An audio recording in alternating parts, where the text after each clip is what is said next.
श्रीमान् वेङ्कटनाथार्य कवितार्किककेसरी वेदान्ताचार्यवर्यो मे सन्निधत्तां सदा हृदि प्रपद्ये तं गिरिं प्राय श्रीनिवासानुकम्पया इक्षुधारस्रवन्त्ये वयन्मूर्त्या शर्करायितम् कमप्यनवधिं वन्दे करुणावरुणालयम् वृषशैलतटस्थानां स्वयं व्यक्तिमुपागतम्.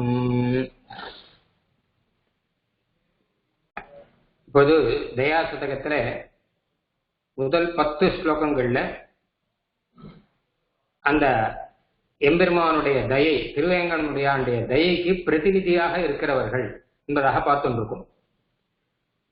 திருவேங்கடமுடையானுடைய தயையை நமக்கு புரியும்படியாக இருக்கிறவர்கள் அப்படின்னு பார்த்தோம்னா முதல்ல திருமலையே தயனுடைய ஒரு சுரூபம். ஏன்னா எம்பெருமான் பரம தயனோட திருவள்ளுவரில் எழுந்துள்ளிருக்காங்க அப்படின்னால திருமலையை சொன்னார்.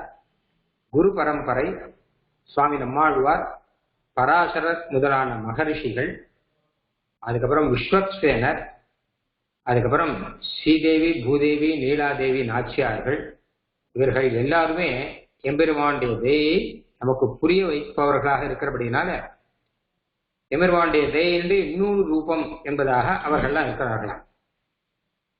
இப்ப அடுத்தது அதுல கடைசியா வரக்கூடிய ஸ்லோகம் கமப்யனவதிம் வந்தே கருணா வருணாலயம் விருஷசைல ததஸ்தானாம் ஸ்வயம் வியக்தி உபாகதம் என்கிற ஸ்லோகம். இதிலே திருவேங்கடமுடியானுடைய திவ்ய திருமேனியை சாதிக்கிறார். எம்பெருமானுடைய தயை அப்படிங்கிறது அது எம்பெருமானுடைய திருமேனி தான், நம்ம அழகா புரிஞ்சுக்கலாம். அதாவது பெருமானுடைய ஆத்மஸ்வரூபம் அப்படின்னு ஒண்ணு இருக்கு, அது சத்தியஞான ஆனந்த அமலஸ்வரூபமாக இருக்கு. அது நமக்கு புரியாது, புரிஞ்சாலும் பரோட்சமாகத்தான் புரியும். அதான் கண்ணால பார்க்க முடியாது, பிரத்யட்சமா தெரியாது. அப்படி வச்சு பெருமாள் என்ன பண்றான்னு கேட்டா, நமக்கெல்லாம் பிரத்யட்சமா புரிய வைக்கணும்னா முன்னாடி நேரம் வந்து நீங்க தானே புரிய வைக்க முடியும். அதனாலே அர்ச்சாவதாரம் பெருமாள் எடுக்கிறார். ரெண்டு காரணத்துக்காக அர்ச்சாவதாரம் பெருமாள் எடுக்கிறார். ஒன்னாவது, பெருமாள்னா யாருன்னு எல்லாருக்கும் புரிய வைக்கணுங்கிறதுக்காக. இது ஒரு சாஸ்திரம் படிச்சு புரியணும்னா அது புரிஞ்சா மாதிரி இருக்கவே தவிர புரியாது. ரெண்டாவது விஷயம் என்னன்னு கேட்டா, நம்ம பண்ற கைங்கரியங்களை எல்லாம் ஏற்றுக்கொள்வதற்காக. கோயில்னு ஒன்னு இருந்து பெருமாள்னு கைங்கரியம் நம்ம பண்ணிட்டு இருக்கவே தான் நமக்கு காலம் ஓரளவு சஃலமாக போயிருக்கு. இப்படியே இல்லை, நம்ம ஸ்ரீவைகுண்ட லோகத்துல போய் பெருமாளுக்கு கைங்கரியம் பண்ணாதான் உண்டு. பூலோகத்துல ஒரு கைங்கரியமே பண்ண முடியாது. இங்க ஏதோ ஆஜ்ஞா கைங்கரியங்கள் மாத்திரம், அனுஷ்டானங்கள் மாத்திரம் தான் பண்ணிட்டு இருக்கலாம் அப்படின்லாம் இருந்து வச்சுக்கோங்க.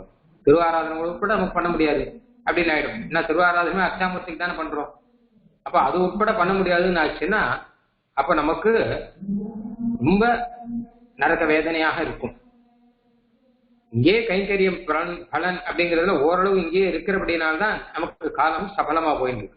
அதனால இந்த மாதிரி யார் ஸ்ரத்தையோட கைங்கரியம் பண்றாலோ அவ கைங்கரியங்களை நான் ஏற்றுக்கொள்வேன் அப்படின்னு காண்பிப்பதற்காக பெருமாள் வந்து அந்த அர்ச்சாவதார திருமேனில சேவை சாதிக்கிறானாம். அதனால எம்பெருமானுடைய கருணை அப்படிங்கிறது எம்பெருமானுடைய அர்ச்சாவதாரத்துல சேவிக்கலாம். ஆமா, அதான் சுவாமி தேசிகன் ஸ்ரீரங்கத்துல சொல்லும் போது, ஆராத அருள் அமுதம் பொதிந்த கோயில் அம்புயத்தோன் அயோத்தி மன்னர் கழித்த கோயில் அப்படின்னு சாதிக்கிறார். அதுல முதல்ல ஆராத அருள் அமுதம் பொதிந்த கோயில் அப்படின்னு ஸ்ரீ ரங்கநாதனுடைய அவதாரத்தை சொல்றார். வைபவம் அது. ஆராத எத்தனை அனுபவித்தாலும் ஆளாத அருள் அமுதம் அப்படின்னா பெருமானுடைய தயை. அந்த தயை இங்க இருக்கு, இந்த கோயில்ல இருக்குங்கிற. ஏன்னா அர்ச்சாவதாரத்துல பெருமாள் இருக்கிறபடினால ஸ்ரீரங்கம் ரங்கநாதன் தான் முதல்ல அர்ச்சாவதாரம் பண்ண பெருமாள். ராமகிருஷ்ணாதி அவதாரங்கள்லாம் வருவதற்கு முன்னாடியாகவே திருப்பார்கடல்ல இருந்து ஸ்ரீரங்கத்துல எம்பெருமான் வந்து ஆச்சரியமாக அர்ச்சாவதாரம் பண்ணார். விமானத்தோடு கூட திருப்பார்கடல்ல இருந்து ரங்க விமானத்தோடு கூட பெருமாள் ஆவிர்வாவம் பண்ணானாம். அந்த வைபவத்தை இது சொல்றது. ஏன்னா ராமகிருஷ்ணாதி அவதாரங்கள்லாம் இருக்கட்டும், இதெல்லாம் எத்தனை பேர் சேவிச்சுருக்கலாம், எத்தனை பேர் கைங்கரியம் பண்ணலாம். இது ரொம்ப விசேஷம் என்பதாக பெருமாள் தானே சங்கல்பம் பண்ணி இந்த அர்ச்சாவதாரம் பண்றார். முதல் அர்ச்சாவதாரம் இவர்தான். அதுக்கப்புறம் என்னாச்சுன்னா அம்புயத்தோன் அந்த திருப்பார்கடல்ல வந்தோடனே பிரம்மா, சத்தியலோகத்தில் இருக்க பிரம்மா அந்த பெருமாளை எடுத்து அவர் ஆராதனம் பண்ணார். அதுக்கப்புறம் அவர் அயோத்தி மன்னருக்கு கொடுத்தார். அம்புயத்தோன் அயோத்தி மன்னருக்கு அளித்த கோயில். அப்புறம் அங்க தோலாத தனிவீரன் அப்படின்னு பெருமாள் ஸ்ரீராமன் அவர் திருவாராதனம் பண்ணார். அப்புறம் துணையான வீடனுக்கு துணையாங்கோயில் அப்படின்னு பெருமாளுக்கே துணையாக இருந்த விபீஷன் இருக்காரு, அவருக்கு துணையாக இருந்த கோயில் அந்த வைபவத்தை சொல்றார். அதனால இப்படியாக அர்ச்சாவதாரம் முதல் அர்ச்சாவதாரம் ஆறாத அருளமுதம் அப்படின்னு தேசிகன் சொல்றார். அதே சமயத்துல திருவேங்கடமுடியானும் அவதாரம் பண்ணிட்டார். இந்த பூலோகத்துல வந்தாருங்கிற கணக்குல பார்த்தா திருவேங்கடமுடியானும் முதல்ல வந்தார். அதுக்கப்புறம் தான் ரங்கநாதன் வந்தார். அவர் சத்தியலோகத்துல ரொம்ப வருஷ காலம் இருந்தார். அது வருஷ காலம்லாம் கிடையாது, நிறைய கல்பங்கள் இருந்தார். கல்பா நேவ பகூன்னு அப்படின்னு வரும் பராசர் பட்டர் ஸ்லோகத்தில். பிரம்மா வந்தவர் கல்பானேவ பகுன் பூஜித்திருந்தார். கமண்டலுகட கங்கா புளுதோ பூஜையது பிரம்மா துவாம் முகலோச்சலாஞ்சலி புட்டைஹி பத்மைரிவா வர்ஜிதைஹி அப்படின்னு வரும். அதனால அவர் முதல்ல அவதாரம் பண்ணாரே தவிர பூலோகத்துல முதல்ல வந்தவர் இவர் தான். யாரு? திருவேங்கடமுடியார் தான் முதல்ல வந்தார். இவர் வரத பார்த்த உடனே பெருமாள் என்ன பண்ணார், ரங்கநாதன் சரி நாமளும் வந்தாதான் சரி அப்படின்னு சொல்லிட்டு, இவர் மலையில தானே இருக்கார், நம்ம கீழே வரலாம்னு சொல்லிட்டு அவர் கீழே வந்தார். இதையெல்லாம் பார்த்த உடனே இன்னொரு பெருமாள் என்ன பண்ணான்னு கேட்டானா, இவெல்லாம் வெளியில இருந்து தானே இங்க வரா, அதை காட்டு நான் பூலோகத்திலே அவதாரம் பண்றேன், அவதாரம் பண்ணவர் காஞ்சிபுரம். அதனால்தான் கோயில் திருமலை பெருமாள் கோயில் அப்படின்னு சொல்றது. நீங்கள்லாம் வேற எங்கேயோ பிறகு வேற எங்கேயோ அவதாரம் பண்ணி அதுக்கப்புறம் இங்க வரவங்கோ, ஆனா நான் பூலோகத்திலே அவதாரம் பண்றேன் பாருங்கோ அப்படின்னு சொல்லி அவதாரம் பண்ணாராம் தேவ பெருமாள் அப்படின்னு சொல்றது. அந்த ரீதியில கமப்பி அனவதியும் வந்தே கருணா வருணாலயம். திருவேங்கடமுடியானுடைய திருமேனிங்கிறது எப்படி இருக்குங்கன்னா கருணா வருணாலயம். வருணாலயம்னா சமுத்திரம்னு அர்த்தம். கருணா சமுத்திரம் அந்த திருமேனியா. அனவதியும் அப்படின்னா எல்லை இல்லாத கருணா சமுத்திரம். சாதாரணமா நாம பார்க்கிற சமுத்திரமே எல்லை இல்லாத இருக்க மாதிரி தோன்றது நமக்கு. ஆனால் அளவில்லாத எல்லை இல்லாத முடிவே இல்லாத ஒரு கருணா சாகரம் அப்படின்னா அது திருவேங்கடமுடியான். ஏன்னா எத்தனை ஜீவர்களுக்கு இன்னைக்கும் அனுகிரகம் பண்ணிட்டு இருக்கான். எத்தனை இந்த கலியுகத்துல முதல்ல இருந்து இப்போ முதல்லயே வந்துட்டார். அப்போ எத்தனை சம்வத்சர காலமாக எத்தனை பேருக்கு அனுகிரகம் பண்ணிட்டு இருக்கான், எத்தனை பேருக்கு அனுகிரகம் பண்ண போறான், இதெல்லாம் கணக்கே பண்ண முடியாது. திருமலையில எத்தனை பேர் வந்திருக்கா அப்படின்னு கணக்கு கேளுங்களேன். இப்பதான் ஒரு நாளைக்கு இத்தனை லட்சம் அப்படின்னு தான் சொல்றாளே தவிர ஒரு வருஷத்துல எத்தனை பேர் வந்தான்னு சொல்ல முடியாதா? இல்ல கடந்த 10 வருஷமா எத்தனை பேர் வந்தானோ, இல்ல நூற்றாண்டு என்ன கணக்கெல்லாம் தாண்டி போயிருக்கு. அது அத்தனை பேர் சேவிச்சுட்டு இருக்கான். இத்தனை பேர் திருவேங்கட மலைக்கு போய் சேவிக்கிறவா, இன்னும் போகாத ஆசிரியர் சேவிக்கிறவாள் நிறைய பேர் இருக்கு. ஆனா இதுக்கெல்லாம் கணக்கே கிடையாது. ஒரு உதாரணத்துக்கு சொன்னேன், அத்தனை பேருக்கு கருணை பண்றான்னா அவன் எப்படிப்பட்ட கருணா சமுத்திரமாக இருக்கணும் எம்பெருமான். அதனால கமப்பின்னா என்ன அர்த்தம்? யாரோ ஒருத்தர், அதாவது வாயால சொல்ல முடியாது, இவர்னு வாயால சொல்லக்கூட முடியாத அளவில்லாத கருணை கடல். எந்த அளவுலாம் சொல்ல முடியாது, அது ஒரு கருணை கடல், அவ்வளவுதான், வேற எதுவும் சொல்ல முடியாது அவரை பத்தி. கருணா வருணாலயம் அப்படின்னு தேசிகன் வேடிக்கையா கருணா வருணான்னு போட்டிருக்கார். வருணாலயம்னா சமுத்திரம்னு அர்த்தம். ரிஷசைல தடஸ்தானாம் ஸ்வயம் வியக்தி முபாகதம். ரிஷசைலம்னா திருவேங்கடமலை, அதனுடைய பக்கத்துல தட்டம்னா அதனுடைய தாழ்வரையில யார் யார் இருக்காளோ அவளுக்கெல்லாம் எம்பெருமான் தானே ஸ்வயம் வியக்தமாக வந்தார். வியக்தம்னா தெளிவாக தெரியும்படி வந்தான்னு அர்த்தம். பெருமான் தானே, அதாவது பொதுவா திவ்ய தேசங்கள்லாம் பல திவ்ய தேசங்கள்ல நாம பார்த்தோம்னா யாரோ ஒரு மகரிஷிகளுக்கு பிரத்யக்ஷம் அப்படின்னு வரும், அப்படி வந்தா அது ஆர்ஷம்னு பெயர். இல்ல தேவர்களுக்கு பிரத்யக்ஷம் அப்படின்னு வரும், அப்படி வந்தா அந்த கோயிலுக்கு தெய்வம் அப்படின்னு பெயர். சித்தர்களுக்கு பிரத்யக்ஷம்னா சைத்தம் அப்படின்னு பெயர். மனுஷர்களே கோயில் கட்டி எம்பெருமானை பிரதிஷ்டை பண்ணா அந்த கோயிலுக்கு மானுஷம் அப்படின்னு பெயர். இதெல்லாம் இல்லாமல் எம்பெருமான் தானே அவதாரம் பண்ணானா அதுக்கு ஸ்வயம் வியக்தம் என்பதாக ஆகமங்கள்ல சொல்லியிருக்காங்க. இங்க ஸ்ரீரங்கம், திருவேங்கடமுடியான், அப்புறம் காஞ்சிபுரம் இவர்கள்லாம் ஸ்வயம் வியக்தமாக அவதாரம் பண்ணவர்கள். அதனால்தான் ரிஷசைல தடஸ்தானம், அந்த மலைக்கு போய் இருக்குவா மாத்திரம் இல்ல, ரிஷசைலத்தில் பக்கத்தில் இருக்குவாள் கூட ஸ்வயம் வியக்தி முப்பாகம், நானே உங்களுக்கு முன்னாடி வந்து சேவை சாதிக்கிறேன். ஒரு ரிஷிகள்லாம் பெருமாளை சேவிக்கணுங்கிறதுக்காக எத்தனை தபஸ் எல்லாம் பண்ணியிருக்காங்க. அதெல்லாம் இல்லாமல் ரொம்ப கருணை அதிகமா இருக்கு அப்படின்னா 10,000 வருஷ காலம் தபஸ் பண்ணா பெருமாள் பிரத்யட்சமானார் அப்படின்னு தானே கதையெல்லாம் கேட்கிறோம். ஆனா அதெல்லாம் எதுவுமே இல்லாமல் பெருமாள் வந்து தானே வந்து அவதாரம் பண்ணியிருக்காரு.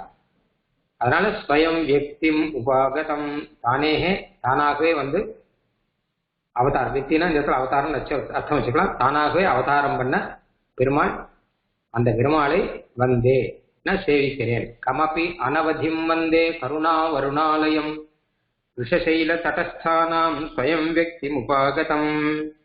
சுவாமி தேசியன் அடிக்கடி திருவேங்கடமலையை சொல்லும் போது திருவேங்கடமுடைய தட்டம்னு அடிக்கடி சொல்வார்.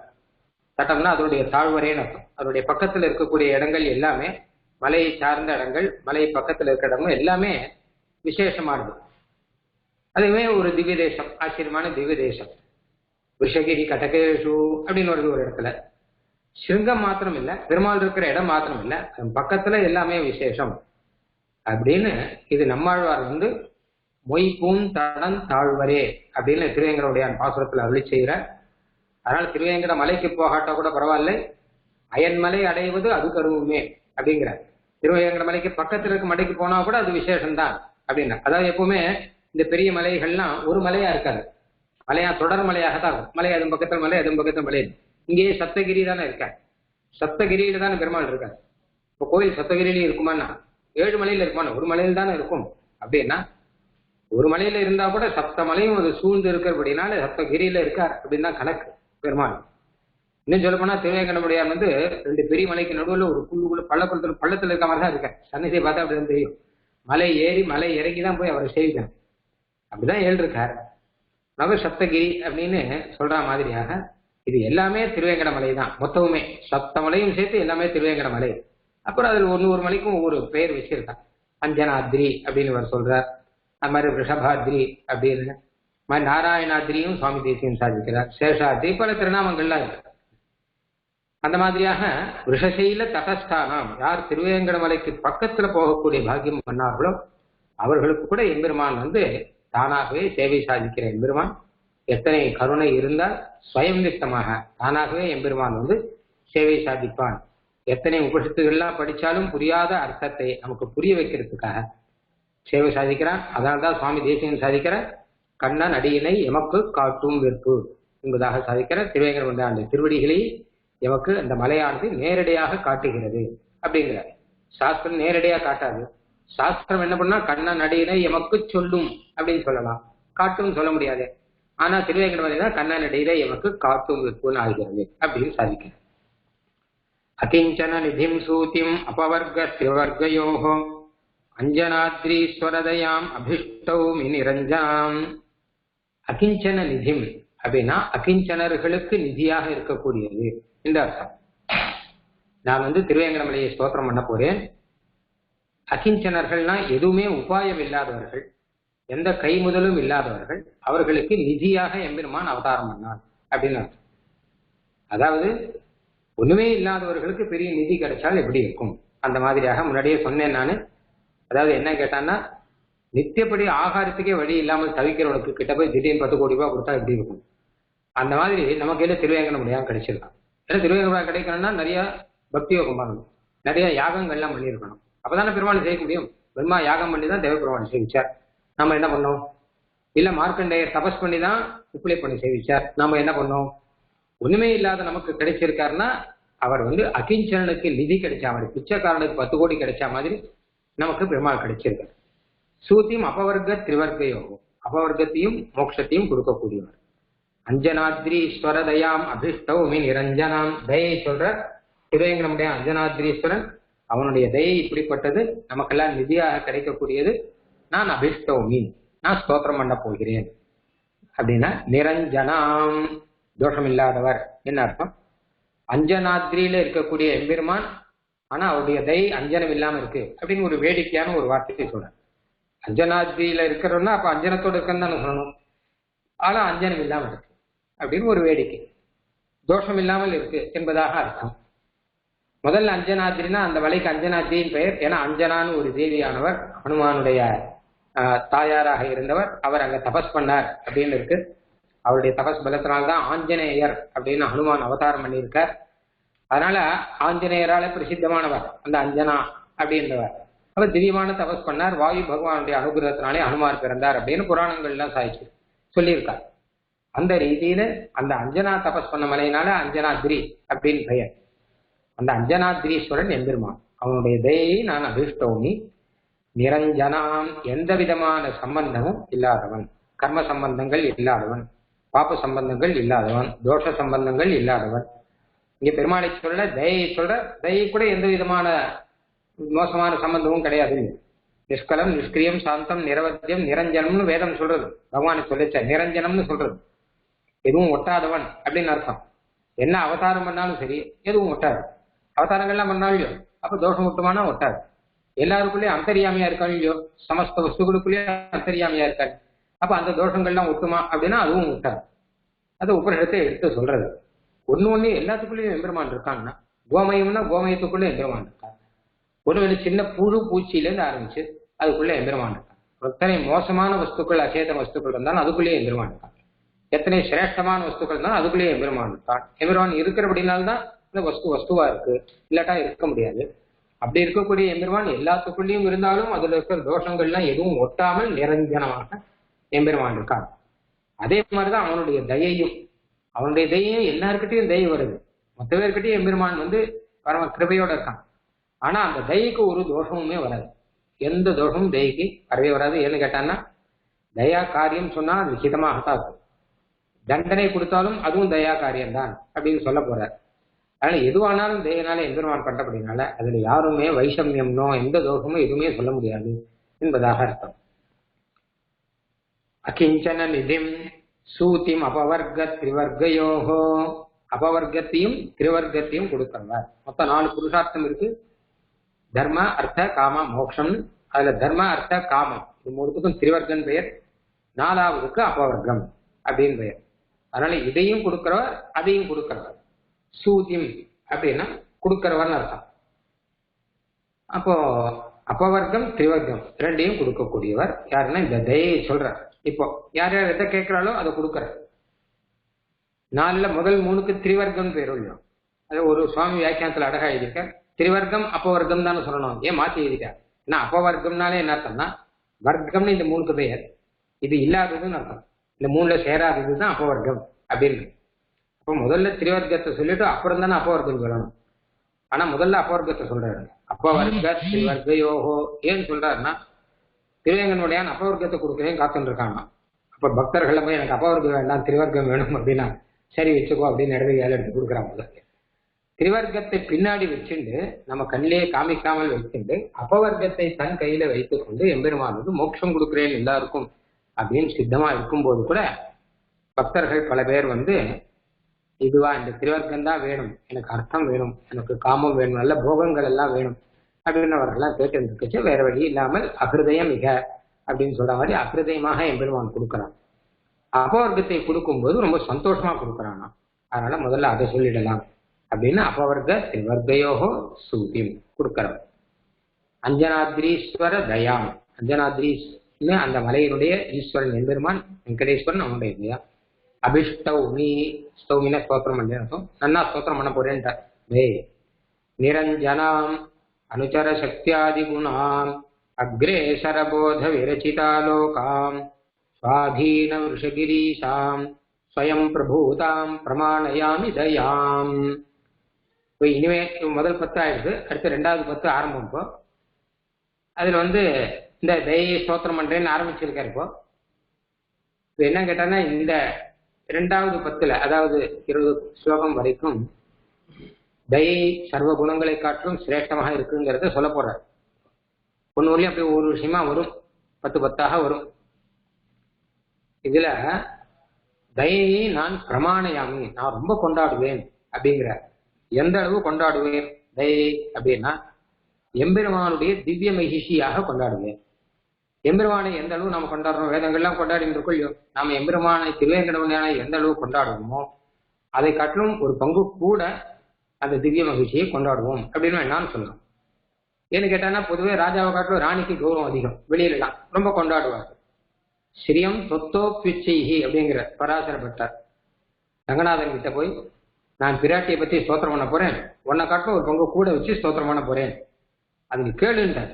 வயமிக பனாம ஸ்ருணுதராம், நான் பிராட்டியை பத்தி தொத்தோப்பி உச்சைஹி, உன்னை காட்டிலும் உயர்ந்ததாக ஸ்தோத்திரம் பண்ணுவதை நீ கேட்கலாம். அது அவர்கிட்ட போய் ஸ்தோத்திரம் பண்ற. தாயார் பத்தி ஸ்தோத்திரம் பண்றதா தாயார்கிட்ட தானே பண்ணணும். இவருக்கு என்ன வம்பு பாருங்கோ, இவர் போய் நேர பெருமாள் கிட்ட போய் ஸ்தோத்திரம் பண்ற. ரங்கநாதன் கிட்ட போய் ஸ்ரீகுணரத்ன கோஷம் அப்படின்னு பிராட்டியருடைய குணத்தை பத்தி ஸ்தோத்திரம் பண்ண போறார். அதான் ரங்கநாதன் சந்நிதியில ரங்கநாதன் கிட்ட போய் நான் ஸ்தோத்திரம் பண்ண போறேன் அப்படின்னு அங்க போய் ஆரம்பிக்கிறேன். அதுவும் முதலே பிரதிஜை வேற, உன்னை காட்டும் வசத்திராக நான் அவரை ஸ்தோத்திரம் பண்ண போறேன். அதை கேட்டு நீ சந்தோஷப்படணும், நீ திருவுள்ள முகக்கணும், நீ திருமையை நீ பூரிக்கணும், அந்த பூரிப்புல காசங்கள் எல்லாம் வெடிச்சு போகணும். அப்படின்னு. ஏன்னா பெருமாளுக்கு அது அத்தனை இஷ்டமா, அந்த மாதிரியாக அங்க பிரார்த்திக்கிறார். அதே மாதிரிதான் பெருமாளை பற்றி ஸ்தோத்திரம் பண்ணச்சு கூட தாயார்கிட்ட போய் சொல்வது அப்படின்னு வழக்கம். தேவநாயக பஞ்சாயத்துல தாயார்கிட்ட போய் சொல்றாரு. அப்படி மாதஸ்துவம் அம்புரிஷு வாசினி கிஞ்சிதேதது விஜாபியதே மகி குருஷ்வ ததா பிரசாதம். நான் ஸ்தோத்திரம் பண்ண போறேன், பெருமாளை ஸ்தோத்திரம் பண்ண போறேன், அதை அவர் கேட்கும்படி நீர் பண்ணணும் அப்படிங்கிறாரு. இப்போ அதே மாதிரி தயையை ஸ்தோத்திரம் பண்ண போறார் இவர். தயை எப்படின்னு கேட்டா பெருமாளுடைய திவ்ய மகிஷியம் இவர். ஒரு ராஜாவுடைய திவ்ய மகிழ்ச்சி எப்படி இருப்பாரோ அதே மாதிரி அத்தனை கௌரவம் இவருக்கு உண்டு. ராஜாங்கிறவர் சாதாரண ராஜா இல்லையே, சர்வேஸ்வரர். சர்வலோகத்துக்கும் ஒரு தேசத்துக்கு ராஜாவா இருந்தாலே நல்ல கௌரவம் இருக்கும். அவனுக்கு எவ்வளவு கௌரவம் இருக்குமோ அந்த நாட்டு ராணிக்கு எவ்வளவு கௌரவம் இருக்கும். ஆனால் சர்வலோகத்துக்கும் ஈஸ்வரனாக இருக்கக்கூடியவன் உத்தம் ராஜா. அவனுடைய திவ்ய மகிழ்ச்சி எப்படி இருக்கான்னா அவனை எப்படி கொண்டாடணுமோ அப்படி நான் பிரமாணம் அப்படின்னா அந்த மாதிரி மானம் செய்ய போறேன், சம்மானம் பண்ண போறேன், கொண்டாட போறேன் அப்படின்னா. அதுல ஒரு ராணிக்கு இருக்கக்கூடியது எல்லாம் இங்க வந்திருக்கு.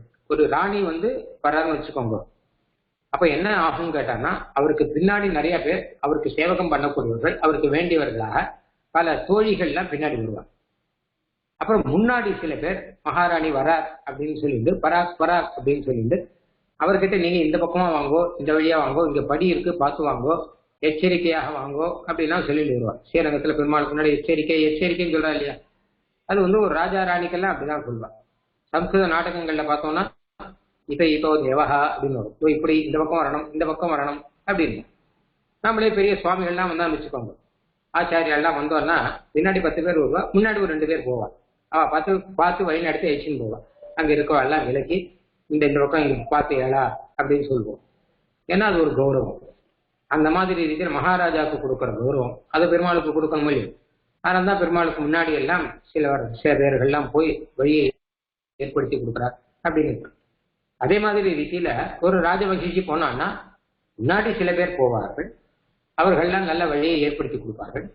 பின்னாடி சில பேர் போவார்கள், அது அனுச்சராளாக கூட இருக்கிறவர்கள் நிறைய பேர். அதைத்தான் சொல்ற அனுச்சர சக்தியாதி குணாம் அக்ரேசரபோத விரச்சிதாலோகாம். அனுச்சரண பின்னாடி வர்றவர்கள், அக்ரேசரன முன்னாடி இருப்பவர்கள். அக்ரேசரபோத விரச்சிதா லோகம், முன்னாடி இருப்பவர்கள் என்ன பண்ணுவார்கள் கேட்டானா ஆலோகம் சொல்வார்களாம். ஆலோகம்னா அதான் இந்த ஸ்லோகத்துக்கு 2-3 அர்த்தம் உண்டு. ஆலோகம்னா மகாராணி வரைச்ச ஆலோகம் அப்படின்னா ஜெயசப்தம்னு அர்த்தம். ஜெயோஜி பவ அப்படின்னும், இல்லை இதா இந்த பக்கம் இதோ தேவி இந்த பக்கம் வரணும், இந்த பக்கம் வரணும் அப்படின்னு சொல்றதோ இதுக்கெல்லாம் ஆலோகம் அப்படின்னு பெயர் சம்ஸ்கிருதம். அதனால முன்னாடி இருக்கக்கூடிய சிலப்பவர்கள்லாம் ஆலோகம் சொல்லிட்டு போவார்கள் அப்படின்னு. அப்ப அந்த ராணி எப்படி இருப்பாங்க சுவாதீன, அந்த நாயகனை தனக்கு அதீனமாக வச்சுருக்காங்க. ராணினா சாதாரண கிடையாது. ஏன் ராணிக்கு இவ்வளவு கௌரவம்னா முதல்ல முக்கியமான ஒரு விஷயம் சொல்லணும். ராணி என்ன சொல்றாலோ அதான் நடக்கும் அங்க. அதனால ராஜா கூட இவர் சொல்றது சில விஷயங்கள்லாம் அவர் கேட்டுதானே இருப்பார். இவர் என்ன பண்றாருன்னா சுவாதீனமாக தன்னுடைய நாயகனை ஈஸ்வரனை தன்னுடைய சுவாதீனமா வச்சுருக்கார். நான் சொல்றது இது கேளுங்க அப்படின்னா அவர் கேட்பார். இது ஒன்றும் தோஷமாக இல்லை, இது ஒரு நல்ல நாயகனுடைய லட்சணமாக சொல்லியிருக்கு. அதுல அலங்கார சாஸ்திரங்கள்ல சுவாதீன பதிகா அப்படின்னு சொல்லுங்க. அதாவது அலங்கார சாஸ்திரங்கள்ல சாகித்யத்துல ரொம்ப பெரிய சாஸ்திரம் இருக்கு. சம்ஸ்கிருத சாகித்ய சாஸ்திரங்கள் ரொம்ப பெருசு, ரொம்ப நல்லா இருக்கும். அதுல நாயிகைகள்லாம் எந்தெந்த விதமான நாயிகைகள்லாம் காவியத்துல நாம நாயிகையாக வைக்கலாம் அப்படின்னு அதை பத்தி எல்லாம் 8 விதமான நாயிகைகள் சொல்லிருக்கா. நாயக்கர்கள் எத்தனை விதம், நாயிகா எத்தனை விதம். ஏன்னா கண்டவரெல்லாம் நாயகனாக ஆக்கினா அந்த காலத்துல ஒத்துக்க மாட்டேன், இப்ப மாதிரி கிடையாது. அதனால ஒரு காவியம் அப்படின்னா அந்த காவியத்துக்கு பொறுப்பு அதிகம். இந்த காலத்துல காவியம்னு சொன்னாலே அது தர்மத்தை போதிக்கிறதா இருக்கணும். அந்த மாதிரி நிறைய பொறுப்பு உண்டு. காளிதாசன் காவியங்கள்லாம் அப்படிதான், சாதாரணமானது கிடையாது எல்லாமே. அப்ப நாயிகானா அதுல 8 விதமான நாயிகாலாம் சொல்லியிருக்காங்க. அதுல ஒரு நாயிகா சுவாதீன பதிகா அப்படின்னு பெயர். அந்த பதியை சுவாதீனமா வச்சுருக்கார் இவர் என்ன சொன்னாலும் அவர் கேட்பார் அப்படின்ற அந்த அளவு இவர் சுவாதீனமா வச்சிருக்கார். அது கொண்டாடிட்டு இருக்கார். அது வேத மந்திரத்தெல்லாம் கூட, கல்யாண மந்திரங்கள்லாம் கூட அந்த மாதிரி இருக்கு. பதியை சுவாதீனமாக வைத்துக்கிறது விசேஷமாக சொல்லியிருக்கு. அது விவாக மந்திரத்திலே வரும். அப்படின்னா என்ன அர்த்தம் கேட்டான்னா தன்னுடைய குணங்கள்னால சுவாதீனமா வச்சுக்கணும் அப்படின்னு அர்த்தமே தவிர மொத்தமா போட்டு அடிக்க ஆகணும் அப்படின்னு அர்த்தம் கிடையாது. என்ன கேட்டா ஒரு நல்ல நாயிகையாக இருக்கக்கூடியவர் குணாத்து ரூப குணாச்சாபி அப்படின்னு ஸ்ரீமத் ராமாயணத்தில் வரும். தன்னுடைய குணத்தினாலையும் தன்னுடைய ரூபத்தினாலையும் அப்புறம் தன்னுடைய பிரேமத்தினாலையும் எல்லாத்தினாலையும் பதியை வந்து சுவாதீனமாக வச்சிருப்பார். இவர் எதை சொன்னாலும் அவரால் மீற முடியாதபடி அந்த அளவு ரெண்டு பேருக்கும் ஒரு ஸ்நேகம் அப்படின்னு ஒண்ணு இருக்கும். இவருடைய நல்ல குணங்கள்னால இருக்கும். இதுக்கு நல்ல உதாரணம் நம்ம யாருன்னு கேட்டோம்னா சீதா பிராட்டியும் பெருமாளும் தான். என்ன சீதா பிராட்டி மானை பிடிச்சிட்டா அப்படின்னு சொன்னா பெருமாள் பிடிச்சின்னு வர்றாரு, அதுதான் நல்ல உதாரணம். ஏன்னா லக்ஷ்மணனை பார்த்து தான் சொல்றேன், பெருமாள் எதுவானாலும் லக்ஷ்மணன் மூலமா தானே சாதிப்பேன், அவர் தானே வலதுகை. லக்ஷ்மணனை பார்த்து இதோ மான் போறதே அப்படின்னு லக்ஷ்மணன் சொல்லிட்டேன், இது மான் இல்லை இது மாரீச்சன் அப்படின்னு நிறைய சொல்லிட்டேன். சிவந்தரமானத்தில் அப்படியே வரும். லக்ஷ்மணன் நேரம் சொல்லி மான் இல்லை இது மாரீச்சன். பெருமாள் கேட்டா எப்படி தெரியும் உனக்கு அப்படின்னா, இப்போ மாரீச்சனாவே வரமாட்டான், மானாதான் இந்த மாதிரி தான் வந்துட்டு இருப்பான், அவனுக்கு நேராக வர தெரியாது, அதனால அவரை பார்த்தா நன்னா தெரியுது அப்படின்னா. அதுக்கு பெருமாள் யோசிச்சார், இப்போ லக்ஷ்மணன் சொல்றதை கேட்கறதா இல்லை பிராட்டி சொல்றதை கேட்கறதா அப்படின்னு பார்த்தார். சொல்ற வாணிச்சன்னு சொல்லிட்டான். இருந்தா கூட இதான் சுவாதீன பத்தி தான். ஏன்னா பிராட்டியானவர் பெருமாளோட கூடவே காட்டுக்கெல்லாம் வந்திருக்காரு, இவ்வளவு தூரம் வந்திருக்காரு, ஒரு தோஷம் கூட பிராட்டி கிட்ட கிடையாது, பெருமாளை ஆண்டு கொண்டு இருக்கிறார் பிராட்டி பிரேமத்துக்கான. அதனால லக்ஷ்மணன் கிட்டது லக்ஷ்மணா அப்படிதான் இருக்கட்டும், எதுவானா இருக்கட்டும், அவர் கேட்கிறார் இல்லையா அப்படின்னு. லக்ஷ்மணுக்கு அதை பத்தி கவலை கிடையாது, அவருக்கு வந்து சேவனம் மாத்திரம்தான், நீங்க இருந்து பார்த்துக்கோன்னு சொல்லிட்டு பெருமாள் கிளம்பினார் அப்படின்னு சிவராமத்தில் இப்படிதான் வரும். அந்த மாதிரி ரீதியில சுவாதீன பதிகாவா இருக்கக்கூடிய நாயிகாக்கள் அவள் சிரேஷ்டமானவள். அந்த மாதிரி நல்ல ராணி அப்படின்னு இருந்தான்னா அந்த ராஜாவை கூட சுவாதீனமாக வச்சிருக்கா. அப்புறம் ஸ்வயம் பிரபுதாம், அடுத்து நாயிகை எப்படி பண்ணா ஸ்வயம் தானாகவே பிரபுதான சிரேஷ்டையாக இருப்பவள் அப்படின்னு அர்த்தம். பிரபவதி அப்படின்னா நல்லா உயர்ந்து இருக்கு அப்படின்னு அர்த்தம். அந்த மாதிரி பிரபுதாவாக தானே உயர்ந்து இருப்பவளாக அவள் இருக்காள். ராணினா நல்ல, அதுவும் பட்டத்து ராணி இருக்கும். பட்டத்து ராணிக்கு மகிஷி அப்படின்னு பெயர். பூரிதி மகிஷி பூரிதி வாவாதா சுவரிதி பரிவிருத்தி அப்படின்னு வரும். பட்டத்து ராணியா யார் சிரேஷ்டையா இருக்காளோ அவளுக்கு மகிஷின்னு பெயர். தர்மத்துக்காக யாரை கல்யாணம் பண்ணிக்கிறாளோ அவளுக்கு வாவாசான்னு பெயர். போகத்துக்காக யாரை கல்யாணம் பண்ணிக்கிறாளோ அவளுக்கு பரிவிருத்தி அப்படின்னு பெயர். ராஜாவுடைய பத்தினிகள்ல இந்த மாதிரி 3 டைப் உண்டு. இது வேதம் எடுத்து சொல்றது எல்லாம். பட்டத்து ராணின்னா அவளுக்கு தான் எல்லா பவரும் இருக்கும் மொத்தமும். அதாவது ராஜ்யத்துல கூட அவளுக்கு வந்து சில விஷயங்கள்லாம் தெரிஞ்சிருக்கும். அவள் இன்னும் ராஜாவுக்கு ஏதாவதுன்னா பட்டம் ராஜ்யத்தை பறிக்கக்கூடிய அளவு சாமர்த்தியங்கள்லாம் கூட அவளுக்கு ஆளக்கூடிய அளவு சாமர்த்தியம் எல்லாம் இருக்கும். அவள் வந்து நல்ல குலத்துல நல்ல ஒரு அரச குலத்திலே பிறந்து வந்தவளாக அவள் இருப்பாள். வாவாதா அப்படின்னு 2வது இருக்கிறவள் அவள் வந்து சில நிர்பந்தங்களுக்காக, அதாவது என்ன கேட்டா இன்னொரு ராஜாவோட சண்டை வேண்டாம் அப்படின்னு நிர்பந்தத்துக்காகவோ இல்ல வேற ஏதோ தார்மீக காரியங்களுக்காகவோ யாகம் முதலானதுக்காக வேணும். சில சமயம் பட்டத்து மகிழ்ச்சிட்டு குழந்தை இல்லைன்னா இப்போ குழந்தை வேணுங்கிறதுக்காக இந்த மாதிரி காரியங்களுக்காக 2வது பேர விவாகம் பண்ணிப்பார் ராஜா. அப்படி இருந்தா அவள் 2வது டைப்.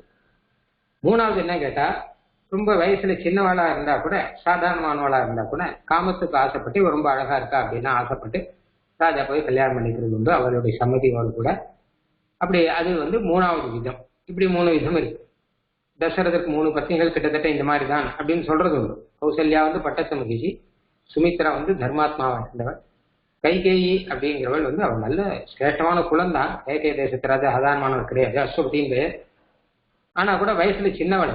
அவள் ஆசைப்பட்டு தான் தசரத கல்யாணம் பண்ணிட்ட, அவளும் ஆசைப்பட்டு தான் தசரத கல்யாணம் பண்ணிட்ட. ஒரு உதாரணத்துக்கு சொன்னேன். அப்ப மகிஷினா எப்படி அப்படின்னு கேட்டான்னா பட்டத்து ராணி, அவளுக்கு எல்லாமே தெரியும். அவள் ஸ்வயம் பிரபு தான், ஸ்வயம் பிரபு. அவள் நல்ல உத்தமமான அரச குலத்திலே பிறந்து வந்து ஒரு உத்தமமான சக்கரவர்த்தி குலத்துல வாழ்க்கப்பட்டு இவளே ராஜ்யம் பறிக்கக்கூடிய அளவு சாமர்த்தியம் எல்லாம் இருந்து ஸ்வயம் பிரபுவாக இருக்கக்கூடியவள் தான் மகிஷி அப்படின்னு. அப்ப அந்த மகிஷிக்கு இந்த 4 இருக்கு. முன்னாடி அமைச்சரால பின்னாடி சில பேர், முன்னாடி சில பேர் சுவாதீன பதியாக தன்னுடைய பதியை சுவாதீனமாக வைத்திருப்பவள். அப்புறம் ஸ்வயம் பிரபுதா அப்படின்னு தானே ஒரு பிரபுவாக இருக்கக்கூடிய அளவு அவள் கௌரவம் மிக்கவள், உயர்ந்தவள் அப்படின்னு அர்த்தம். இப்ப இந்த 4ஐயும் அப்படியே தயா கிட்ட கொண்டு வர. எம்பெருமான் ஸ்ரீனிவாசனுடைய தயா இருக்காரே அவர் திவ்ய மகிஷி. ஸ்ரீனிவாசன் தான் ராஜான்னு வச்சுவார், சர்வேஸ்வரர். அனுச்சர சக்தியாதி குணாம். இந்த திவ்ய மகிழ்ச்சிக்கு பின்னாடி தயாக்கு பின்னாடி எம்பெருமானுடைய சக்தி முதலான குணங்கள்லாம் பின்னாடி வந்துருக்கான், கை கட்டின்னு வந்துருக்கு. இந்த தயாதேவி சொல்றார், நான் எங்க போறேனோ அங்கெல்லாம் நீங்க வாங்குவோம். அப்போ எம்பெருமான் சர்வசக்தனும் இல்லையோ, எதை வேணா செய்யலாமோ இல்லையோ. ஆனா தயைக்கு கட்டுப்பட்டு தான் செய்வான்.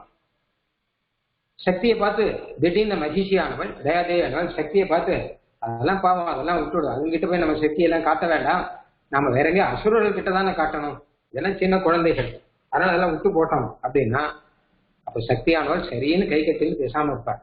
எனக்கு தான் சக்தி இருக்கு, என்னால எதை வேணா செய்ய முடியுமே அப்படின்னு செய்யறது கிடையாது. பெரிய சத்ருவாவே வந்தா கூட, காக்காசுரன் சத்ரு தானே, சத்ருவாவே வந்தா கூட அந்த சக்தி என்ன பண்ணித்தனா பிரம்மாஸ்திர பிரயோகம் பண்றது இல்லையா, துரும்பியே பிரம்மாஸ்திரம் ஆக்கக்கூடிய சக்தி அப்படின்னு ஒரு பெருமாளுக்கு இருக்கு இல்லையா, அந்த சக்தி கடைசியில என்ன பாட்டு பெருமாளுக்கு தயைக்கு கட்டுப்பட்டு கடைசியில பிரம்மாஸ்திரமே துரும்பாயிடுது மறுபடியும். ஏன்னா கண்ணை தானே குத்திட்டு, கண்ணை குத்தினா துரும்பு தானே ஆயிடுது.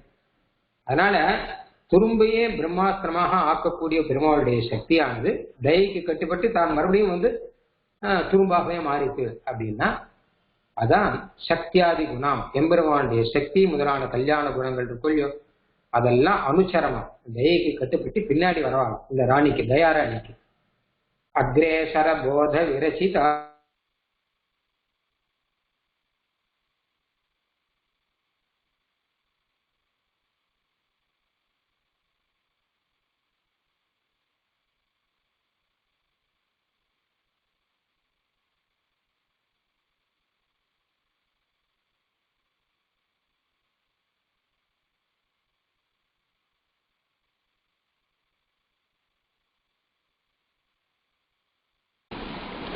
அடியன் சுவாமி கேட்கலடி.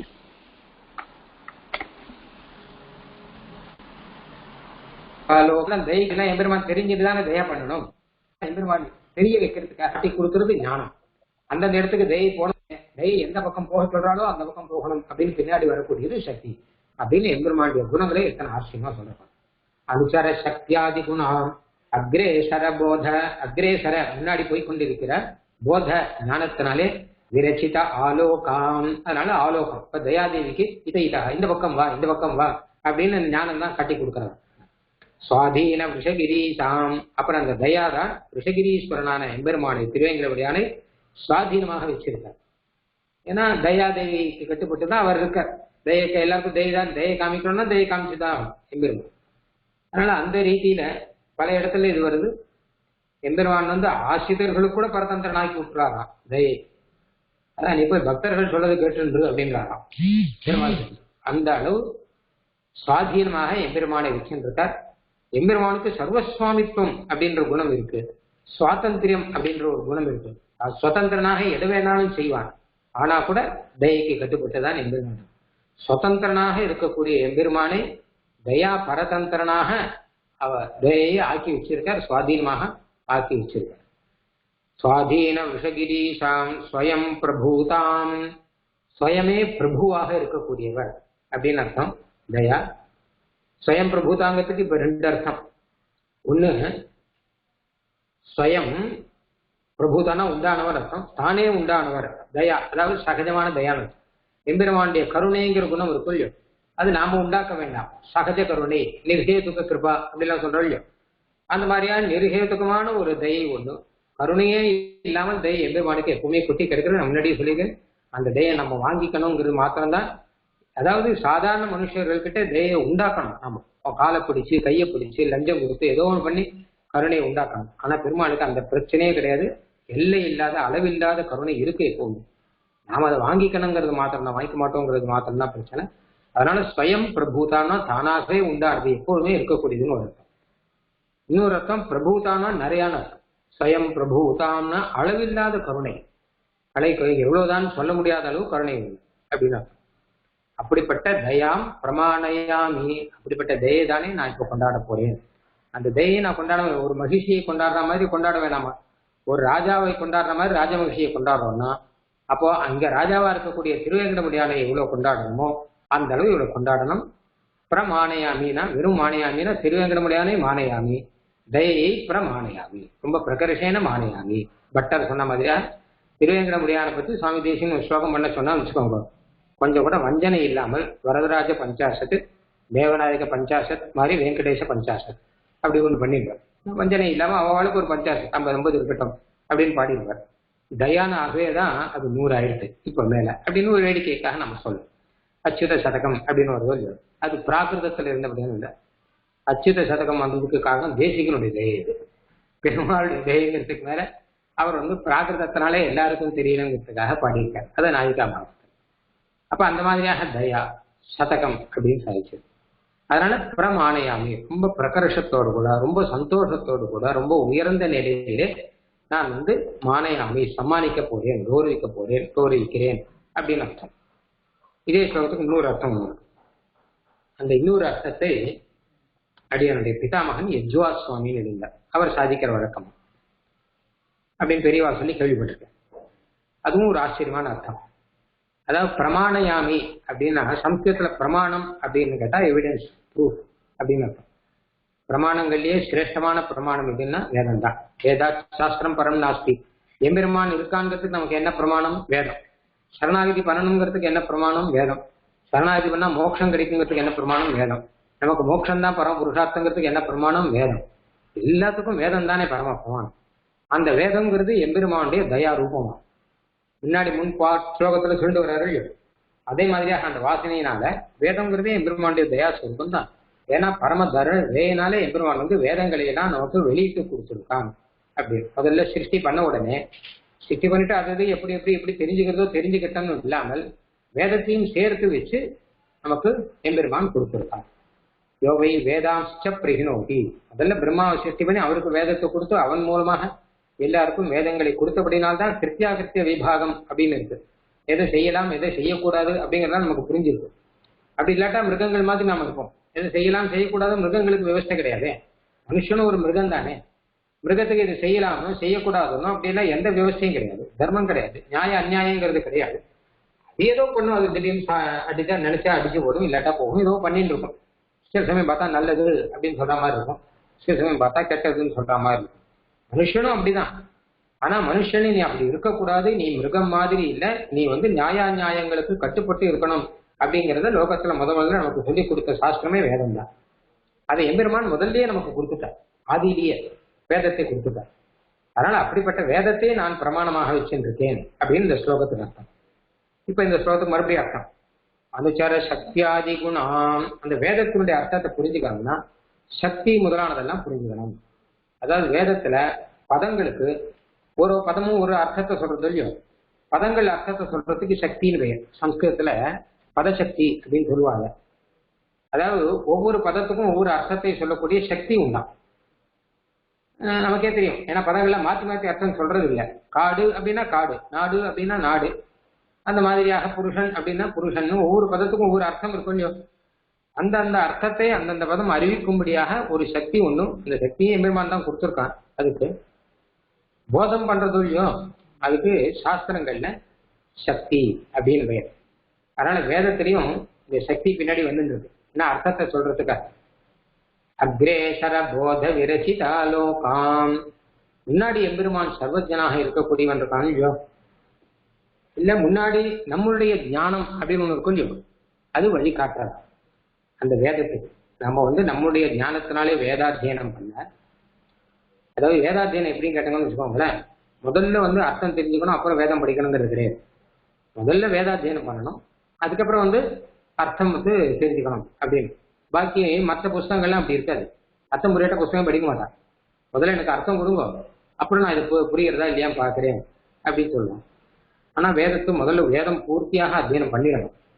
அதனால முதல்ல ஞானம் வந்துடும், அதுக்கப்புறம் வேதம், அதுக்கப்புறம் வேதத்தினுடைய அர்த்தத்தை சொல்லக்கூடிய சக்தி அப்படிங்கிறது பின்னாடி வந்துடும். முன்னாடி வரக்கூடிய ஞானங்கிறது இல்லையோ, அதுதான் நமக்கு வேதத்தை காமிச்சு கொடுக்கறதாம். அதனால அக்ரேசர போத விரசிதாலோகாம், முதல்ல இருக்கக்கூடிய வேதாத்தியன ஞானம் அப்படின்னு இருக்கோ, அது நமக்கு வழிகாட்ட பின்னாடி வேதம் வர, இந்த பின்னாடி அதுவும் வேதத்தின் பின்னாடி சக்தி அப்படின்னு சொல்லி பதத்தை அர்த்தத்தை சொல்லக்கூடிய சக்திங்கிறது பின்னாடி இருக்கு. சுவாதீன ரிஷகிரீசாம், அந்த வேதமானது ரிஷகிரீஸ்வரனான எம்பெருமானை தனக்கு அதீனமா வச்சுட்டு இருக்கார்.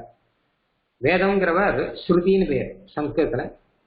இந்த ஸ்ருதி பல இடத்துல ஸ்ருதி மாதா அப்படின்னு சொல்றது தேசிகனே பல இடத்துல சொல்லியிருக்கார், பாஷ்யக்காரர் சொல்லியிருக்கார். எம்பெருமான் ஸ்ருதி பதி அப்படின்னு பெயர்.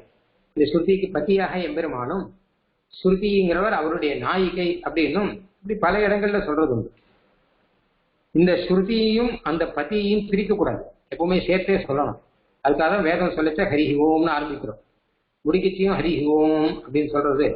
ஸ்ருதின்னு சொன்னா அவருடைய பதி இருக்கார், அவரையும் சேர்த்து இருக்கணும் அப்படிங்கிறதுக்காகத்தான். இதுல சில பேர் வந்து ஸ்ருதியையும் பதியையும் பிரிச்சு விடுறா. எம்பெருவானையும் பிரிச்சுட்டு வேதத்தையும் பிரிச்சு இப்படி வேற ஏதோ அர்த்தங்கள்லாம் சொல்றாள் இல்லையோ. அவளை பத்தி தான் நம்ம ஆச்சாரியெல்லாம் அழகா சொல்றா. ராவணம் பண்ற கைங்கரியத்தை பண்றாங்களான்னு. நான் ராவணம் தானே பெருமாளும் பிராட்டியும் பிரிச்சான். அந்த மாதிரி இவர்கள் வந்து ஸ்ருதியும் பத்தியும் பிரிச்சுட்டு இருக்கார் அப்படின்னு அழகா சொல்லுவார். அப்போ ஆஞ்சநேயர் என்ன பண்ணாரு, வேற 2 பேரையும் சேர்த்து வச்சாரு இல்லையோ. அந்த மாதிரி நம்ம ஆச்சாரியர்கள்லாம் ஆஞ்சநேயர் பண்ற கைங்கரியத்தை பண்றவர்கள். இவ வந்து வேதத்தையும் எம்பெருவானையும் பிரிக்கிறவெல்லாம் ராவணன் பண்ண காரியத்தை பண்ணுபவர்கள் அப்படின்னு அழகா சொல்றார். மற்ற ஆச்சாரியர்கள், நம்ம சத் சம்பிரதாய ஆச்சாரியர்கள் இல்லாம மற்ற ஆச்சாரியர்கள்லாம் ராவணர் பண்ணது. நம்ம ஆச்சாரியர்கள்லாம் ஆஞ்சநேயர் மாதிரி வேதத்தையும் எம்பெருவானையும் இவர்கள்லாம் சேர்த்து வைப்பவர்கள் அப்படின்னு. இப்படி ஒரு அர்த்தம் கிடைக்கிறதுக்கு காரணம் ஸ்ரீமத் ராமாயணம் தான். ஏன்னா ஸ்ரீமத் ராமாயணத்துல ராவணன் சீதா பிராட்டியை அபகரிச்சுன்னு போனா அந்த கதையெல்லாம் வரைச்ச அப்ப சொல்ற ஸ்ருதியினுடைய அர்த்தத்தை ஸ்ருதியிலேருந்து பிரிச்சு எடுத்துன்னு போற மாதிரி இருக்கு அப்படின்னு சொல்ற. அப்போ ஸ்ருதியினுடைய அர்த்தத்தை பிரிச்சு எடுத்துட்டு எவ்வளவு அநியாயமோ இல்ல ஹேது பேர் நியாய சம்யுக்தைன்னு அது ஒரு இடத்துல வரும்.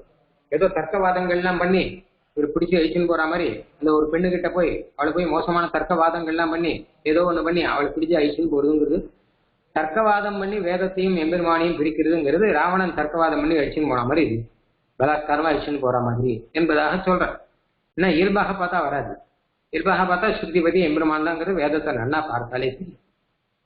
இப்ப எதுக்காக சொல்றேன், அந்த வேதமானவர் பத்தினியா இருக்கார், எம்பெருமானவன் பத்தியா இருக்கான்.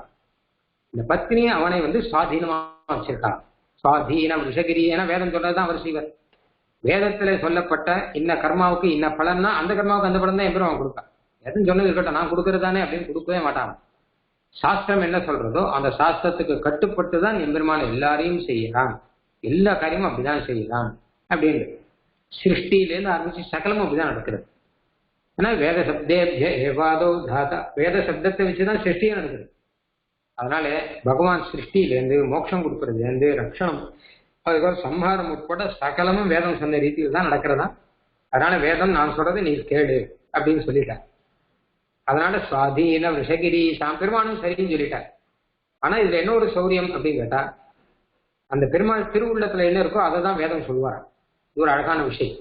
இதை வந்து இதயச்ச வைதிகாக தொதிய கம்பீர மனோனுசாரினா அப்படின்னு ஆள வந்தார் சாதிக்கிறார். வேதத்துல சொல்லப்பட்ட விஷயங்கள் எல்லாமே எம்பெருமானுடைய திருவுள்ளத்தை அனுசரிச்சு இருக்கும் அப்படின்னு அர்த்தம். அப்ப என்னாச்சு, இவர் 2 பேரும் நல்ல ஒரு தம்பதிகள், ஆச்சரியமான தம்பதிகள். என்ன கேட்டா அவர் மனசுல என்ன நினைக்கிறாரோ அதை தான் இந்த பத்தினியானவர் சொல்லுவார். இவர் என்ன சொல்றாரோ அதை தான் அவர் செய்வார். அப்படின்னா அப்போ பிரச்சனையே ஒண்ணுமே இல்லையோ இல்லையோ. அது மாதிரி எம்பெருமான் திருவள்ளும் எதுவோ அதைத்தான் இந்த வேத மாதா சொல்வாராம். வேத மாதா என்ன சொல்றாரோ அதைத்தான் எம்பெருமான் செய்வானாம். இப்படி ஒரு ஆச்சரியமான ஒரு குடும்பம். ஏன்னா எல்லாம் ஒன்னா எடுத்துனா பிரச்சனை இல்லை. இவர் மனசுல ஒண்ணு நினைப்பார், அவர் வேற ஒண்ணு செய்வார், இதை கேட்க மாட்டார் அப்படின்னு வரைச்சதான குடும்பத்துல பிரச்சனை எல்லாம் வருது. இந்த மாதிரி இருந்தா பிரச்சனையே எதுவுமே கிடையாது. அந்த மாதிரியான ஒரு ஆச்சரியமான குடும்பம். அப்ப என்ன பண்றாருன்னா ஸ்ருதி மாதாவானவர் எம்பெருமானை தனக்கு அதீனமாக அவர் வச்சிருக்கார் அப்படின்னு. இந்த விஷயம் பிரசாதயதி யத் சூக்தி சுவாதீன பதிகாம் ஸ்ருதிம், அந்த இடத்துல தேசியம் ஸ்பஷ்டமாவே சொல்ல எதிராக சத்தியத்தில சுவாதீன பதிகாம் ஸ்ருதிம், சுவாதீன பதியா வச்சிருக்க ஸ்ருதியானவர் அப்படின்னு ஸ்ருதி மாதாவை பத்தி சொல்ற. எம்பெருமானார் சுவாமி ராமானுஜரை பத்தி சொல்லச்சு அங்க அழகா ஒரு விஷயம் சொல்ற. இந்த ஸ்ருதி மாதாவானவர் சுவாதீன பதிகாவா இருக்காரு இல்லையோ, அப்போ அவருக்கு அலங்காரம் பண்ணவர் நம்ம ராமானுஜர், பகவத் ராமானுஜர். நல்ல நல்ல அலங்காரங்கள்லாம் பண்ணி நல்ல நல்ல ஆபரணங்கள்லாம் சாத்தி அவரை வந்து சேவை பார்க்கிறவர். ஆச்சரியமா. மற்ற பேர்லாம் என்ன பண்ணான்னா அந்த ஸ்ருதிக்கு இருக்கக்கூடிய அலங்காரங்களை எல்லாம் குறைச்சு அவரை விதவையாக்கம், விதவை அலங்காரங்கள்லாம் கொடுத்து எம்பெருமானை விட்டு பிரித்து வைதவிய கோலத்தை எல்லாம் கொடுத்தவர்கள் மற்ற மதத்துக்காரர்கள்லாம். ஆனால் எம்பெருமானோடு அந்த பத்னியை சேர்த்து வைத்து அதுக்கு வேண்டிய அலங்காரங்கள்லாம் கொடுத்தவர் பகவத் ராமானுஜர். பிரசாதயதி அலங்காரம் பண்றாங்க. யத் சூக்தி, ராமானுஜருடைய சூக்தி தான் வேதத்துக்கு அலங்காரம். ஸ்ரீபாஷ்யம் வேதத்துக்கு ஒரு அலங்காரம், வேதார்த்த சங்கிரகம் வேதத்துக்கு அலங்காரம். இப்போ வேத மாதாவுக்கு அலங்காரமாக எம்பெருமானார் ஸ்ரீசூக்திகள்லாம் பண்ணி பிரசாதனம் பண்றார், அலங்காரம் பண்ணியிருக்கார். அவர் சுவாதீன பதிகாம் சுதீன், அந்த பதியை சுவாதீனமாக வைத்துக் கொண்டு அவர் ஆச்சரியமாக இருந்திருக்க பத்தி பத்தியமாக இந்த அலங்காரத்தினாலே அப்படின்னு அர்த்தம். அப்படியாக சுவாதீன விஷகிரி ஈசாம், எம்பெருமானை சுவாதீனமாக வைத்துக் கொண்டிருக்கிறவர் இந்த ஸ்ருதி மாதா வேதம். ஸ்வயம் பிரபூதாம், வேதங்கிறது ஸ்வயம் பிரபூதாம், தானே உண்டான. ஏன்னா வேதத்தை யாரும் பண்ணலையே, பெருமாள் கூட பண்ணலையே. வேதம் அனாதியாக இருக்கிற அப்படின்னாலே இதுக்கு ஸ்வயம் பிரபூதா அப்படின்னு பெயர். இன்னொரு அர்த்தம் என்னன்னு கேட்டானா, பிரபூதம்னா நிறையான அர்த்தம். அப்படின்னா பிரபூதம் அப்படின்னா வேதங்கிறது அனந்தமா இருக்கு. அனந்தாவை வேதா ஆஹா, வேதம் எவ்வளவு இருக்குங்கிறது பெருமாளாலே கணக்கு பண்ண முடியாது. ஏகப்பட்ட வேதங்கள், எத்தனை வேத சாக்கைகள்லாம் நிறைய பாதி. வேத சாக்கைகளே எங்கேயோ மூலையில கொஞ்சம் தான் பூலோகத்தில் கிடைக்கிறது. எல்லாம் பல லோகங்கள்ல பல சாக்கைகள் அங்கங்க பரவி இருக்கான். சூரிய மண்டலத்துல போனா ஏகப்பட்ட சாக்கைகள் இருக்கான் அங்கெல்லாம். அப்போ ஸ்வயம் பிரபூதான அனந்தாகன்னு சொல்லப்பட்ட அளவிட முடியாத வேதங்கள். அப்படிப்பட்ட தயாம், தயாஸ்வரூபமா இருக்கக்கூடிய வேதத்தை பிரமாணயாமி, அதையே நான் பிரமாணமாக வைத்துக் கொண்டிருக்கிறேன். வேதம் பிரமாணத்தை வச்சுட்டு தான் இந்த தயாசதகம் பண்ண போறேன். எம்பெருமானுடைய தயை பத்தி ஸ்தோத்திரம் பண்றேன் அப்படின்னா பிரமாணம் இல்லாமல் நான் ஏதோ ஸ்தோத்திரம் பண்றேங்கிறது கிடையாது. எம்பெருமானுடைய தயைக்கு அடிப்படை பிரமாணமாக நான் வேதத்தையே முக்கியமாக வச்சுண்டு, வேதத்துல தானே எம்பெருமான் கருணையுடன் மோட்சம் கொடுக்குறான்னு, கருணையுடன் சிருஷ்டி பண்றான் அப்படின்னு இந்த விஷயங்கள்லாம் சொல்றோம். அதை தான் இங்க சொல்ல போறேன். எம்பெருமான் மோட்சம் கொடுக்கறதோ, சிருஷ்டி பண்றதோ, அர்ச்சாவதாரத்துல எழுந்தொழி இருக்கிறதோ, இல்லை என்னன்னோ எல்லாம் சொல்ல போறார். எல்லாம் வேதத்துல சொன்ன விஷயம்தான். அதனால வேதம் அப்படிங்கிற பிரமாணத்தை அடிப்படையாக வைத்துக்கொண்டு இந்த தயாசதகத்தை சொல்ல போறேங்கிற அப்படின்னால என்ன ஆச்சுன்னா, தயாசதகத்துல எந்த அர்த்தம் எங்க சொன்னாலும் அதுக்கு மூலமா வேதம் இருக்கும். சுவாமி தேசிகன் அது இல்லாமல் சொல்ல மாட்டார். இவரே வேத ஆச்சாரியர், வேதாந்த ஆச்சாரியர் ஆனபடினால வேதாந்தத்துல சொல்லாத விஷயத்தை இவர் சொல்ல மாட்டார். இன்னொரு விஷயம் இவருக்கு வராது. எப்படி வேதாந்தத்துக்கு கட்டுப்பட்டு பெருமாள் இருக்காரோ அந்த மாதிரி இவரும் வேதாந்தத்துக்கு கட்டுப்பட்டு இருக்கிறவர் தான். அதனால தயாசதகம் ஸ்தோத்திரம் பண்றார் அப்படின்னா, ஸ்தோத்திரம்னா இவர் இஷ்டம் போல வாய்க்கு வந்த மாதிரி ஏதாவது பண்றார். பொதுவாக லோகத்துல ஸ்தோத்திரம்னா அப்பாட்டுக்கு வாய்க்கு வந்த மாதிரி ஏதாவது சொல்லிடுவா. ஸ்தோத்திரம் பண்ணணுங்கிறதுக்காக எது சொல்லலாம்னு இல்லாமல் எது வேணா சொல்லுவா. ஆனா அந்த மாதிரி கிடையாது. நான் வேதத்தை பிரமாணமாக கொண்டு நான் இந்த ஸ்தோத்திரத்தை பண்ண போறேன் அப்படிங்கிற ஒரு உள்ளர்த்தமும் இந்த ஸ்லோகத்துல திணிக்கிறது உள்ளுக்குள்ள. அனுச்சர சக்தியாதி குணாம் அக்ரேசர போத, இதுக்கெல்லாம் அனுச்சர சக்திங்கிறது கூட, அனுக்கூட சரண வருகிறதுன்னு அர்த்தம். அத பதம் வந்த உடனே பத சக்திங்கிறது தானா வந்துடும் பின்னாடி. அதுக்கு பதஜன்ய பத சக்தின்னு சொல்லுவா. கொஞ்சம் அந்த சாஸ்திரம் படிச்சவளுக்கு இந்த ஸ்லோகம் ரொம்ப ரசிக்கும்படியாக இருக்கும். ஏன்னா ஒரு பதத்திலிருந்து ஒரு போதம் அப்படின்னு வரணும்னு வச்சுக்கோங்க, அதுக்கு எத்தனையோ பிரக்கிரியெல்லாம் இருக்கு. அது எல்லாம் இது உள்ளுக்குள்ள அடங்கி இருக்கு இந்த ஸ்லோகத்தில். அக்ரேசர போத விரச்சிதாலோகாம் சுவாதீன விஷகிரீஷாம், போதன சாப்த போதம் அப்படின்னு ஒன்று சொல்லுவா. இந்த வாக்கியத்தினுடைய அர்த்தத்தை தெரிஞ்சுக்கிறதுக்கு சாப்த போதம் அப்படின்னு பெயர். இந்த சில சமயம் என்ன ஆகும் கேட்டான்னா, சாப்த போதம் அதாவது என்ன கேட்டான்னா, சொல்றவர் கரையோ சொல்றவருக்கு முதல்ல அர்த்தம் தெரியும், அர்த்தத்தை மனசு வச்சுருந்தான்னு சொல்லுவார். அதுக்கப்புறம் அவர் சப்தம் சொல்லுவார். கேட்கறவருக்கு முதல்ல சப்தம் தான் தெரியும், அப்புறம் தான் அர்த்தம் புரியும். அப்படி இருக்கு. இப்போ சொல்றவரை பொறுத்தவரை பார்த்தா முதல்ல ஞானம் வரும், கேட்கவரை பொறுத்து பார்த்தான்னா இது பின்னாடி சக்தி வரும், பின்னாடி அர்த்தம் வரும். அதனால அதை வச்சு நீங்க ஸ்லோகம் சாதிச்சிருக்கார் அப்படின்னு சொல்றது. ஸ்வயம் பிரபூதாம் பிரமாணயாமி தயாம், இப்படிப்பட்ட தயை நான் பிரமாணயாமி, பிரமாணமாக எனக்கு மூல சான்றாக நான் வைத்துக் கொண்டிருக்கிறேன் அப்படின்னு, அதுவும் எம்பெருமானுடைய தயை தான் அப்படிங்கிற விஷயத்தையும் இங்க சாதிக்கிறார். அப்படி நிகிலலோக சுச்சரித முஷ்டிந்தய துரித மூர்ச்சனாஜுஷ்டம் சஞ்சீவயது தயே மாம் அஞ்சனகிரிநாத ரஞ்சனி பவதி அப்படின்னு எங்கிட்ட நீ விசேஷ அனுகிரகம் பண்ணணும் அப்படிங்கிற விஷயத்தை எல்லாம் இன்னும் அடுத்து சாதிக்க போற. நம்ம மேல அப்புறம் பார்க்கலாம். கவிதார்க்கிக சிம்ஹாய கல்யாண குணசாலினே ஸ்ரீமதே வெங்கடேஷாய வேதாந்த குரவே நமஹ.